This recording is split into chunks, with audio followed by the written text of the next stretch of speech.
हमने देखा था कि ईडन बोतल को बांधकर ईवा की तरफ ढकेल देता है, लेकिन वह बोतल सामने की जाली से तेजी से टकराती है, जिसकी आवाज़ नीचे एक ज़ॉम्बी को सुन जाती है और वो ज़ॉम्बी सीधा ईवा के अपार्टमेंट में चढ़ने लगता है। ईडन ज़ॉम्बी को देखने लगता है। ईडन उस ज़ॉम्बी का ध्यान भटकाने के लिए ज़ॉम्बी के सर पर मारता है, जिससे वो ईडन की तरफ देखता है और बहुत गुस्सा हो जाता है। इसके बाद वो ज़ॉम्बी ईवा को छोड़कर ईडन के पास मारने आता है।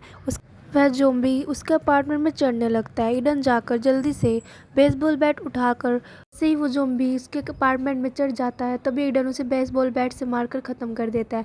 कुछ देर बाद रात हो जाती है और रात को ईडन का भूख से बुरा हाल हो जाता है। ईडन और ज़्यादा भूख सहन नहीं कर सकता, इसलिए अब उसे खाने के लिए कुछ भी करना होगा, जिसके बाद वह पड़ोसी के घर पर खाना ढूंढने का फैसला करता है। और जैसे ही वह अपने अपार्टमेंट से बाहर निकलने की कोशिश करता है, उसे सामने अपने पड़ोसी की लाश दिखाई देती है। जिसके बाद ईडन अपने पड़ोसी की जेब में चेक करने लगता है और पड़ोसी की जेब में उसे घर की चाबियों को गुच्छा मिल जाता है। तभी उसे कुछ ज़ॉम्बियों के आने की आवाज़ सुनाई देती है। तभी ईडन बुरी तरह से फंस चुका था, ज़ॉम्बी से भाग भी नहीं सकता था।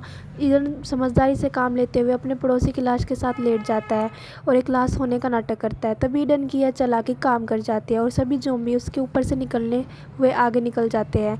इसके बाद ईडन धीरे धीरे अपने पड़ोसी के घर में घुस जाता है। घर के अंदर देखता है कि सामने बेड के ऊपर एक लड़की लेटी हुई है, इसलिए ईडन उसके करीब जाने से डर रहा होता है। इसलिए ईडन पहले उसके ऊपर हेलमेट गिरा देता है, यह देखने के लिए कि वह लड़की जिंदा है या मर चुकी है।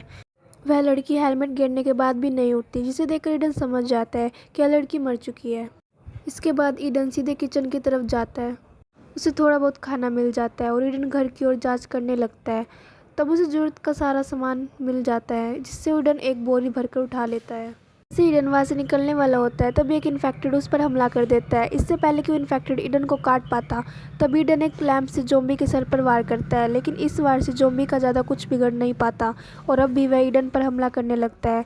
ईडन आइस पैक का इस्तेमाल करके उस इन्फेक्टेड को हमेशा के लिए ख़त्म कर देता है। इसके बाद जब वो बाहर निकलता है, तो वह देखता है कि बाहर कई सारे ज़ॉम्बी खड़े हैं। ज़ॉम्बी से बचते हुए वो अपने अपार्टमेंट में घुस जाता है। आगे की कहानी देखने के लिए कमेंट में लिखो नेक्स्ट पार्ट।